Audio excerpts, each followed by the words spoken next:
आंखों में आंखें चार होता है, दे दे दिल जो वहीं दिलदार होता है।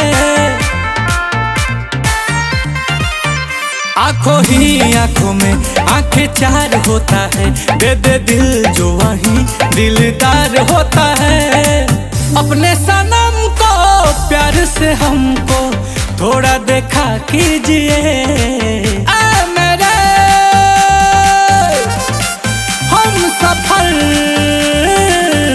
काले आंखों में तो चश्मा लगा लीजिए।